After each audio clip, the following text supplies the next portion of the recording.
CM சொன்னது வேற, இவர் வந்து 41 பேர் உயிரை பறிச்சுட்டாருங்கிற ஒரு தனிப்பட்ட விமர்சனத்தை. ஆதவர்ஜினாவெல்லாம் ஒரு அரசியல்வாதியை விவாதிக்கிற அளவுக்கு தகுதி இல்லை. இந்த ஆதவர்ஜினாவால் தான் இத்தனை ஆண்டு கால நடிப்புத் துறையில் ஈட்டிய பொருள் பணத்தை எல்லாம் இழக்கிறார் விஜய். தமிழக வெற்றி கழகத்தை நடுத்தெருவில் நிறுத்தி விஜயையும் கடுமையான மன உளைச்சலுக்கு ஆளாக்கி அரசியலிருந்தே ஓடி போகிற அளவுக்கு இந்த ஆதவர்ஜினாவினுடைய இந்த பேச்சும் இந்த நடவடிக்கையும் காரணமாக அமைந்திருக்கிறது என்பதற்கு தான் ரஜினியின் வழியாகவும் ஒரு சிக்கலை கொண்டு வந்தார். ரஜினிகாந்த் அவர் பேரில் தான் அறிக்கை விடுறாரு, ஆதவர்ஜினா பேரில். காலம் பேசாது, காத்திருந்து பதில் சொல்லணும்னு சொல்லியிருக்கோம். அந்த மாதிரி அந்த வார்த்தைக்கு பொருளே தெரியாது விஜய்க்கு.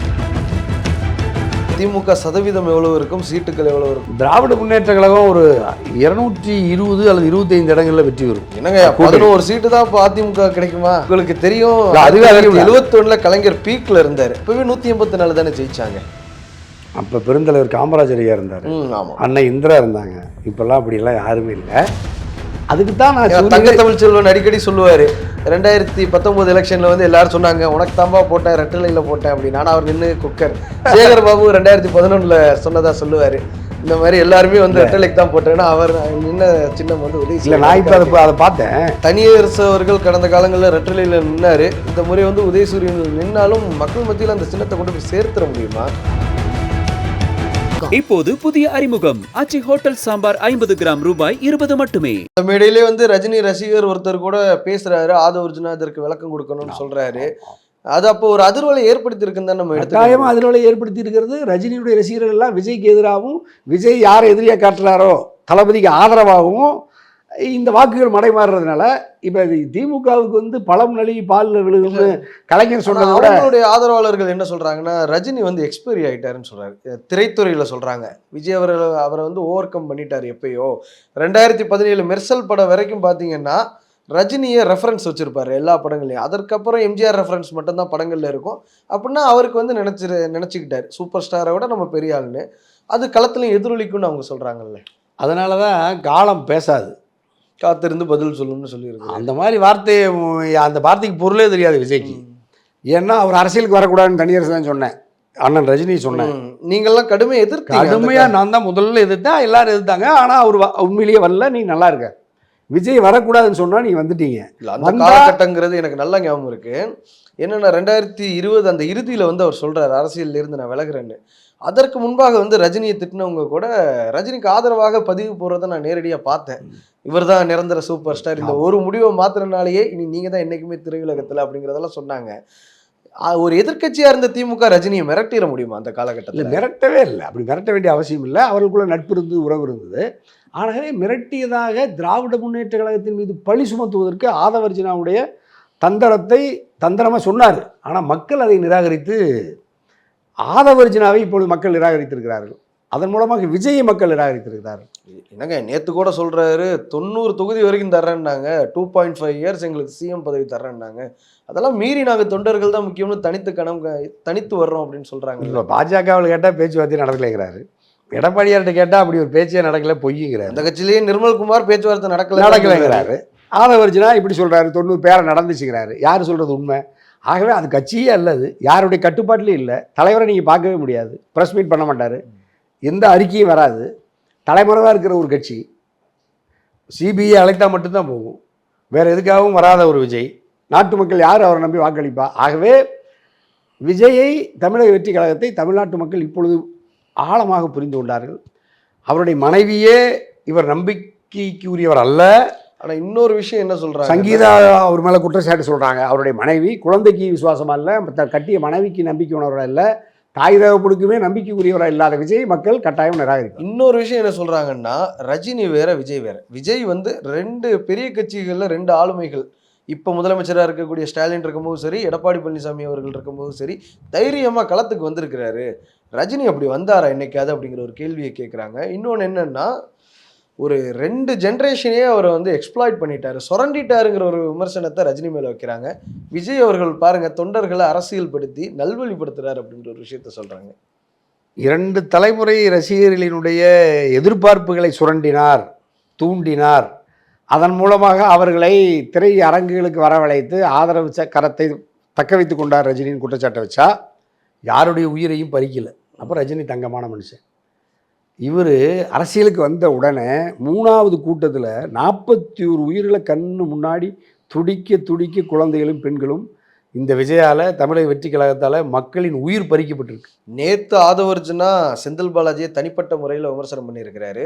என்னன்னா ஸ்டாலின் அவர்கள் கீ கொடுத்து தான் செந்தில் பாலாஜி இப்படி ஒரு சூழ்ச்சியை பண்ணியிருக்கிறாருன்னு நேரடியாக குற்றம் சுமத்துறாரு. அதுதான் அந்த அது இதுக்காக தான் நம்ம ஆதவர்ஜுனா மாதிரியான நபர்கள் தமிழ்நாட்டில் கடுமையான விமர்சனம். செந்தில் பாலாஜிக்கு அறிவு கிடையாது, அதனால தான் சொதப்பிட்டாரு, சிஎம் சொன்னது வேற, இவர் வந்து 41 பேர் உயிரை பறிச்சிட்டாருங்கிற ஒரு தனிப்பட்ட விமர்சனத்தை. ஆதவர்ஜுனாவில் ஒரு அரசியல்வாதின்னு விவாதிக்கிற அளவுக்கு தகுதி இல்லை. எந்த அரசியல் பயிற்சியும் இல்லாத ஒரு சாதாரண ரஜினிகாந்த் அவர் பேர்ல தான் அறிக்கை விடுறாரு, ஆதவர்ஜுனா பேர்ல இல்லை. அதான் ஏன்னா நீங்கள் அந்த இடத்துல போய் விஜயோட போய் சேர்ந்து விஜயை கெடுத்து அல்லது விஜய் இவரை கெடுத்து 2 பேரும் சேர்ந்து தமிழ்நாட்டை கெடுத்து விஜயனுடைய அப்பாவி ரசிகர்களை கெடுத்து உயிரை பறித்து, நான் தான் சொன்ன விடுதலை சிறுத்தைகள் இருக்கிற விஷப்பூச்சி ஆதவர்ஜுனா சொன்னது முதல்ல தனியரசு தான்.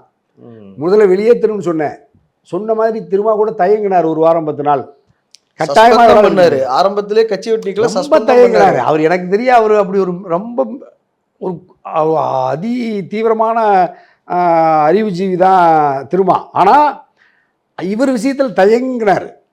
நான் கடுமையாக சொன்னது நான் தான் சொன்னேன், யாருமே சொல்ல. விடுதலை சிறுத்தைகளுக்குள்ளேயோ மற்ற கட்சிகள் சொல்லாத பொழுது விடுதலை சிறுத்தைகள் என்கின்ற ஒரு வலிமையான ஒரு தத்துவ கோட்பாட்டு இயக்கத்துக்குள் ஊடுருவிய ஒரு பிஜேபி ஆர்எஸ்எஸ் தத்துவத்தின் செயல்பாட்டை விடுதலை சிறுத்தைகள் ஊடுருவ செய்வதற்காக, அதை பலகீனப்படுத்துவதற்காக விடுதலை சிறுத்தைகளின் நற்பெயருக்கும் புகழுக்கும் களங்கம் ஏற்படுத்துகிற விஷப்பூச்சி ஆதவர்ஜுனா வெளியேற்றணும்னு சொன்னால் தாமதமாக வெளியேற்றினாங்க. அன்றைக்கி அந்த கட்சி நல்லா இருக்குது.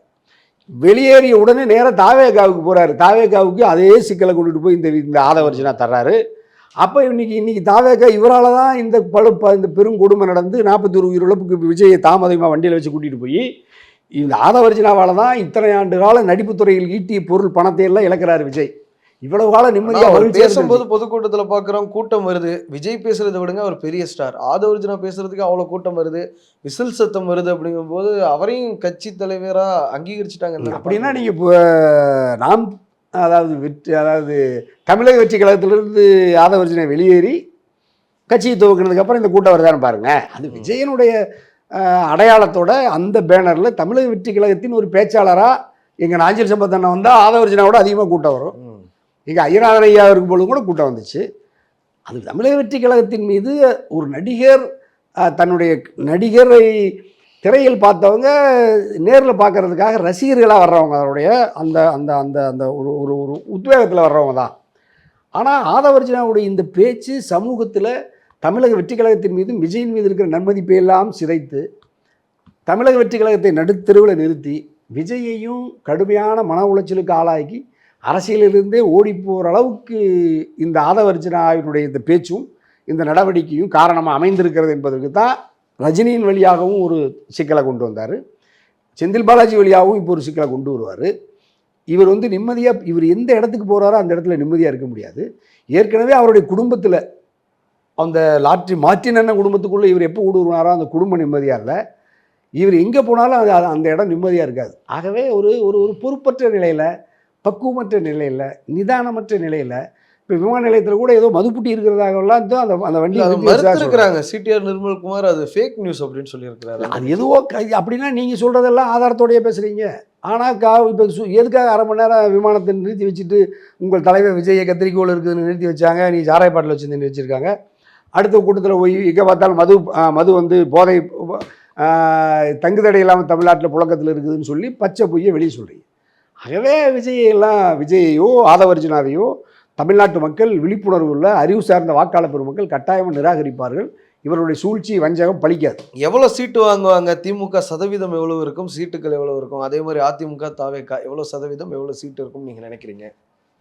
திராவிட முன்னேற்ற கழகம் ஒரு 220 அல்லது 25 இடங்களில் வெற்றி பெறும். என்னங்க 11 சீட்டு தான் இப்போ அதிமுக கிடைக்குமா நீங்கள் சொல்கிற பார்த்தா?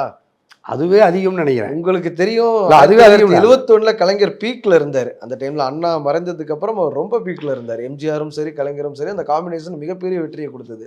அப்பவே 184 தானே ஜெயிச்சாங்க. அப்போ பெருந்தலைவர் காமராஜர் ஐயா இருந்தார், அண்ணன் இந்திரா இருந்தாங்க. இப்பெல்லாம் அப்படியெல்லாம் யாருமே இல்லை. நான் பெரும்பாலும் நான் அனுமானித்தது எதுவும் இது வரைக்கும் தோற்றதே இல்லை. எடப்பாடி தோற்றுட்டு போயிடுவார்னு சொல்லுது நான் சட்டமன்ற உறுப்பினராக இருக்கும்போது 2021 அவர் அணியில் இருக்கிற பொழுது சொன்னேன். திராவிட முன்னேற்ற கழகம் தனித்து ஆட்சிக்கு வரும்னு சொன்னது முதல்ல தனியாக தான் சொன்னேன். உள்ளாட்சியில் 100 விழுக்காடு திமுக வெல்லும்னு சொன்னேன். யாருமே சொல்லாத பொழுது, அந்த கட்சியே சொல்லாத பொழுது அப்படி தான் 100 விழுக்காடு வந்துச்சு. எல்லா மாநகரம் போன்ற இடங்கள்லாம் மிகப்பெரிய வெற்றி பண்றாங்க. அதே மாதிரி இப்போ சொல்கிற கட்டாயமாக அண்ணா திராவிட முன்னேற்ற கழகம் அதிகபட்சமாக ஒரு 15-20 இடங்களுக்கு மீறி அந்த அணி வெல்ல வாய்ப்பே இல்லை. 96ல் போகிறீங்க, 96ல் கூட 4 ஜெயிச்சாங்கன்னு அது நினைக்கிறேன். இப்போவும் இன்னும் அது ஏன் அந்த 10 இடம் 20 இடம்ங்கிறது நான் கூடுதலாக அதுக்கு தர்றேன்னா காங்கிரஸ் அல்லது இந்த மாதிரி கூட்டணி கட்சிகள் அவர்களோடு போட்டியிடுகிற பொழுது இரட்டை இலை பணத்தை கொஞ்சம் கூடுதலாக செலவழிப்பாங்க. இப்போ பொது உடைமை இயக்கங்களோ காங்கிரஸ் இயக்கங்களோ அப்படிப்பட்ட வேட்பாளர்களை பணம் வாரி இறைக்கிற வேட்பாளர்கள் களத்தில் இருக்க மாட்டாங்க. அது மாதிரியான இடத்துல சில நேரங்களில் ஒரு சில சோதிகள் அதிமுக வெல்ல முடியும். முழுமையாக திராவிட முன்னேற்ற கழகம் தன் கட்டுப்பாட்டில் எடுத்துக்கொண்டு கூட்டணி கட்சியினருக்கு சேர்த்து வேலை பார்த்தாங்கன்னா 234ல் ஒரு 3-4 தொகுதிகளை தவிர 230 தொகுதிகளை திராவிட முன்னேற்ற கழகம் வெற்றி பெற்று தமிழ்நாட்டில், இந்தியாவில், டெல்லியில் கெஜ்ரிவால் நீங்கள் அந்த கருத்து கணிப்பை பற்றி சொன்னீங்க, 67 வரைக்கும் ஜெயிச்சாரு. அதாவது மோடி அமித்ஷா பிரச்சாரம் பண்ணுறாங்க, தலைநகர் இந்தியாவுடைய தலைநகர் டெல்லி. ஆம் ஆத்மி கட்சி 3 அல்லது 4 இடங்களில் பாஜக 70ல் 67 ஜெயிச்சாங்க. 2015 நீங்க ஆம் ஆத்மி தொடர்பு சின்னம் ஜெயிக்குது. அப்புறம் தான் அவர் மேல பல பொய் வழக்குகளை போட்டு முடக்கி சிறையில் வச்சுட்டு தான் நீ பாஜக ஆச்சு. விஜய் அவர்கள் எவ்வளவு ஜெயிப்பாருன்னு நினைக்கிறீங்க நீங்க? ஒரு இடத்துல கூட வெல்ல முடியாது. விஜய் போட்டியிடுகிற தொகுதியிலேயே குறிப்பா பெரம்பூர் நினைக்கிறேன். இப்ப சொல்றேன் நான், நம்ம தொலைக்காட்சி வழியா நேரடியா ஜெயலலிதா, கலைஞர், ஸ்டாலின் மாதிரி சென்னையில களம் காண்றாரு. நான் எந்த ஊரில் காலம் கண்டாலும் விஜயை தமிழ்நாட்டு மக்கள் நிராகரிப்பார்கள். அதில் பெரம்பூர் அப்படி வர்ற செய்தி உண்மையாக இருந்தால் பெரம்பூர் சட்டமன்ற தொகுதி வாக்காளர் பெருமக்கள் ஒரு வாக்கை கூட விஜய்க்கு வாக்களிக்கக்கூடாது. அது பிழையானது, தவறானது. ஆகவே விஜய் வைப்பு தொகையை இழப்பார் பெரம்பூர் தொகுதி. இன்னுமே என்ன சொல்றாங்கன்னா, அந்த தொண்டர்கள் பெண்கள் எல்லாருமே தாய்மாமனா பாக்குறாங்க, அண்ணனா பாக்குறாங்க அப்படிங்கிற ஒரு விஷயத்த சொல்றாங்க. தாய்மாமனா பார்த்தா இப்போ நீங்க மாமனோட அத்தையை கூட வச்சுக்கல, சங்கீதா அத்தையாகிறாங்க, ஏன் இணைஞ்சு வாழலை? எந்த பெண்ணுக்கு இப்போ எந்த பெண்ணினங்களுக்கு பாதிக்கப்பட்ட பெண்களுக்கு ஆதரவாக விஜய் எப்பொழுது வந்து களத்தில் போராடி இருக்காரு. ஆனால் வாச்சாத்தியில் பெண்கள் பாதிக்கப்படுகிற பொழுது பல்வேறு காவல் நிலையங்களில், பத்மினி போன்ற சிதம்பரம் காவல் நிலையங்கள்லாம் பயன்படுவதுதான் சிபிஎம் எவ்வளவு பெரிய போராட்டங்களை ஜனநாயக சக்தியில் நடத்தினாங்க. ஒரே ஒரு பெண் அல்லது ஒரு மகளிர் பாதிக்கப்பட்டால் உலகத்தில் மணிப்பூர் பெண்களில் பாதிக்கப்பட்ட பொழுது கிளந்தெழுந்து போராடிய ஜனநாயக சக்தியில் பல வழக்குகளை வாங்கி நாங்கள்லாம் போராடினோம். எங்களுக்கே மக்கள் தயங்குறாங்க. விஜய்க்கு எந்த போராட்டத்துக்கும் வராத, எந்த பெண்ணுக்காகவும் இழைக்கப்படுகிற அநீதிக்கு எதிராக கலந்தெழுந்து களத்துக்கு வராத, வீதிக்கு வராத விஜயை எப்படி நம்பி பெண்கள் வாக்களிப்பார்கள்? ஆகவே பெண்கள் தான் விஜயினுடைய முதல் எதிரி.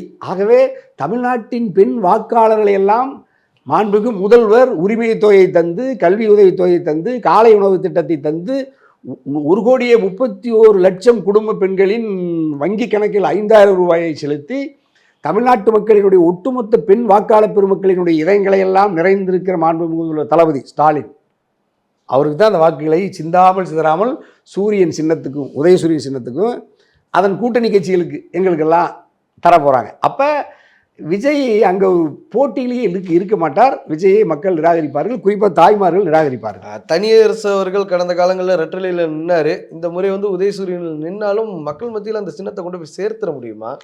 அதுக்கு தான் நான் தங்க தமிழ்ச்செல்வன் அடிக்கடி சொல்லுவார், 2019 எலெக்ஷனில் வந்து எல்லாரும் சொன்னாங்க உனக்கு தாம்பா போட்டேன், ரெட்டலையில் போட்டேன் அப்படின்னு. ஆனால் அவர் நின்று குக்கர். சேகர் பாபு 2011 சொன்னதா சொல்லுவார், இந்த மாதிரி எல்லாருமே வந்து ரெட்டலைக்கு தான் போட்டேன்னா அவர் நின்ன சின்னம் வந்து உதயசூரியன். நான் இப்போ அதை பார்த்தேன். இப்போ 2021 பிறகு வாக்காளர்கள்ட்ட ஒரு விழிப்புணர்வு வந்திருக்கு.